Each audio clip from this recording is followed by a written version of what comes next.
Autorizado. Se tivesse que falar alguma característica, o coração dele é gigante, né?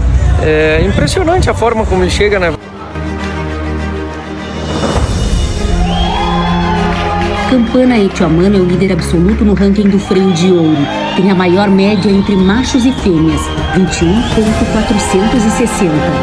O cavalo super atento às indicações do ginete. Eu acho que é importante a gente ressaltar a atenção que tem que ter, muito mais para não dar a ordem errada, porque ele é muito sensível, né?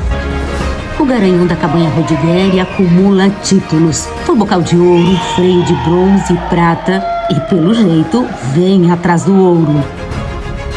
Posso falar com todas as letras que é um cavalo craque. Campana Etiomano, expositor André Rodigueri. Estabelecimento da Cabanha Rodigueri, município de Osório.